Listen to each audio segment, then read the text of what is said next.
नमस्कार, मी पंजाब डक. आज आहे 15 जून 2026. प्रसारमाध्यमातून असं खूप ऐकायला भेटतं की यावर्षी एल निनोमुळे दुष्काळ पडणार आहे. तर सर्वप्रथम शेतकऱ्याला सांगू इच्छितो, आपण त्या एल निनोविषयी तर सहमतच नाहीत. तर एल निनोमुळे दुष्काळ पडणार हे आपल्याला मान्य देखील नाही. तर शेतकऱ्याला सांगू इच्छितो, एल निनो असो या नसो, आपल्या भारताला दोन समुद्र आहेत. एक अरबी समुद्र आणि बंगालच्या खाडीचा समुद्र. अरबी समुद्रातून जरी नाही पाऊस आला, बंगालच्या खाडीमधून पाऊस येणार आणि शेतकऱ्याची पेरणी होणार. म्हणून मी म्हणतो एल निनो असो या नसो, आपल्या दरवर्षी महाराष्ट्रात पाऊस येणार हे निश्चित आहे. आणि काय झालं, प्रसारमाध्यमातून खूप ऐकायला भेटतं की दुष्काळ पडणार आहे, पाऊसच पडणार नाही. पण शेतकऱ्याला एक सांगू इच्छितो, शेतकऱ्यांना घाबरू नका. म्हणजे काय होणार आहे, या जूनच्या शेवटच्या आठवड्यात काय होणार आहे, पाऊस येणार आहे आणि शेतकऱ्याच्या पेरण्या सुरू होणार आहेत, म्हणून हे अंदाज लक्षात द्यायचा. आणि याच्यातून जर काही शेतकरी राहिले तर 10 जुलै ते 15 जुलैमध्ये पुन्हा एकदा पाऊस येईल, त्याच्यात पेरण्या होणार आहेत. पण दुष्काळ वगैरे काही पडणार नाही, म्हणून हा प्रथम शेतकऱ्यांना अंदाज लक्षायचा. काय झालं, महाराष्ट्रात मान्सून दाखल झाला, पण दाखवून झाल्याच्यानंतर परत ते स्थिरावला. पण ही परिस्थिती, वारं सुटण्याची परिस्थिती दरवर्षी कधी असते, पाऊस पडल्याच्या नंतर पुढच्या महिन्यात असते. पण यावर्षी काय झालं, सुरुवातीला आल्यामुळं हे शेतकऱ्याला असं वाटतं की यावर्षी पाऊस पडणार नाही. आणि त्याच्यामधून काय झालं की प्रसारमाध्यमातून बरंच भेडसावत आहे की दुष्काळ पडणार आहे. शेतकऱ्याला सर्वप्रथम सांगतो, यावर्षीचं साल सगळ्यात चांगलं राहणार आहे. जूनच्या शेवटच्या आठवड्यामध्ये चांगला पेरणीयोग्य पाऊस पडणार आहे. सगळ्याच्या हळूहळू पेरण्या सुरू होणार आहेत, म्हणून हा अंदाज लक्षात द्या. सर्वप्रथम मी म्हटलं होतं ना, एक 7 ते 14चा एक टप्पा राहील, त्याच्यानंतर 20 ते 30 राहील आणि 10 जुलै ते 15 जुलै राहील. ही असंच परिस्थिती राहणार आहे. यावर्षी जून महिन्यात थोडाफार पाऊस कमी राहणार आहे, जुलैमध्ये जास्त पडणार आहे, ऑगस्टला कमी राहील, सप्टेंबर ऑक्टोबर परतीचा पाऊस धुमाकूळ घालणार आहे. पण दुष्काळ वगैरे काय पडणार नाही. तर तुम्हाला सांगते, यावर्षी शेतकरी हिताचं साल आहे, शेतकऱ्यासाठी खूप चांगलं आहे. शेतकऱ्यांनी घाबरून जाऊ नये. आता हे म्हणजे काय होणार, पाऊस कसा येणार आहे, पावसाला सुरुवात काय होणार आहे, 18 जूनच्या नंतर विदर्भाकडून बऱ्याच ठिकाणाहून पूर्व विदर्भाकडून सुरुवात होणार आहे. 18-19च्या दरम्यान पूर्व विदर्भाकडून ते पाऊस मराठवाड्यापर्यंत येईल.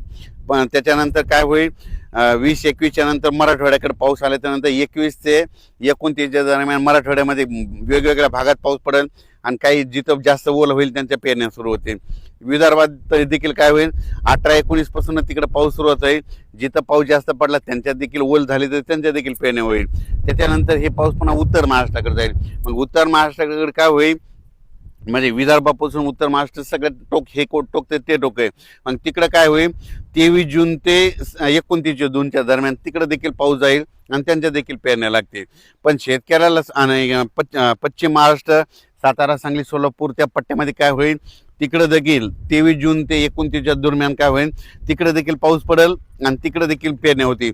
पण तो शेतकऱ्याला सांगू इच्छितो की दुष्काळ वगैरे काय पडणार नाही. तुम्ही मनातली भीती बाळगू नका. कारण की बऱ्याच तुम्हाला दररोज मोबाईल उघडला की तुम्हाला दुष्काळ आणि ते एल निनोच दिसायलंय.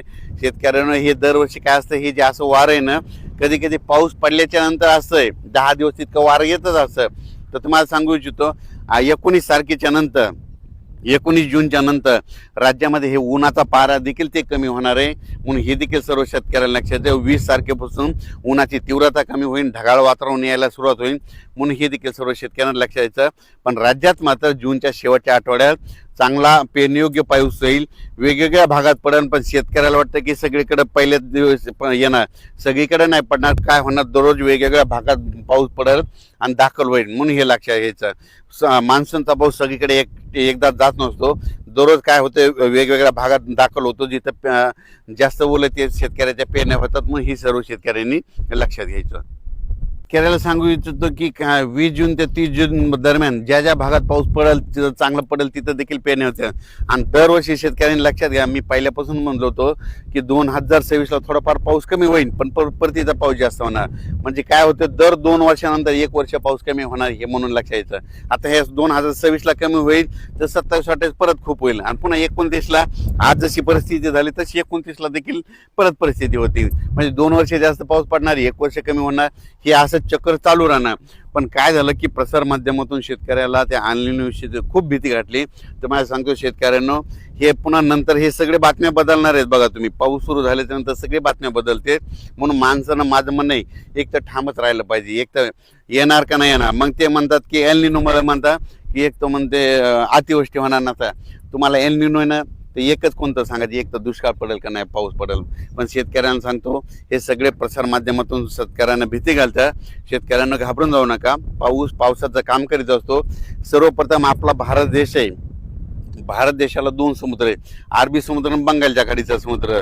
म्हणून जरी अरबी समुद्राचा त्या बाष्पाचा पाऊस नाही आला तर बंगालच्या खाडीचा पाऊस येतोय. आणि ज्या वर्षी मान्सून काय होतो, आल्याच्या नंतर स्थिरावतो, थांबतो, आणि त्याच्यानंतर काय होतं, मग पाऊस पुरेकून येतो. आणि पुरेकून आल्याच्या नंतर काय होतं, विदर्भ, पूर्व विदर्भ, पश्चिम विदर्भ, मराठवाडा असा करीत पाऊस मग उत्तर महाराष्ट्राकडे जातो. शेतकऱ्याच्या पेरण्या लागतात. म्हणून हे लक्षात यायचं, एल निनो वगैरे काही नाही, शेतकऱ्याच्या पेरण्या होणार आहे निश्चित. काळ्या दगडावली रेग आहे म्हणून काही शेतकऱ्यांनी घाबरून जायचं कारण नाही. शेतकऱ्याला परत एकदा सांगतो, जमिनीची शेताची पेरणी करत असताना चांगली अशी ईदभर ओल गेल्याच्या नंतर पेरणीचा निर्णय घेऊ नका. कारण ईदभर ओल गेल्याच्या नंतर कधी पेरू शकता हे पाहू शकता. सगळं रेडी करून ठेवलंय, बियाणं आणून ठेवलंय, खत आणून ठेवलेत. फक्त पाऊस पडल्याच्या नंतर इथं शेतात यायचं, ईदभर ओल गेली मग आम्ही देखील पेरणीचा निर्णय घेणार आहेत. त्या ईदभर ओलीचे एक तुम्हाला वैशिष्ट्य सांगतो. ईदभर ओल गेली, पेरल्याच्या नंतर काय होतं, जमिनीमध्ये मुळी जाते. तर काय होतं, जरी 15 दिवस जरी पाऊस नाही आला तर ते पीक काय होतं, त्या ईदभर ओलीवर टिकून राहतं. पण शेतकऱ्याने 4 बोट 6 बोट ओलीवर जर पेरणी केली, त्याची मुळी लगेच खाली खंटीला जाते, कोरड्यात जाते, मग ते पीक सुकतंय. म्हणून शेतकऱ्याला सांगतो, चांगली जमिनीमध्ये ओत गेल्याशिवाय शेतकऱ्याने पेरणी करू नये.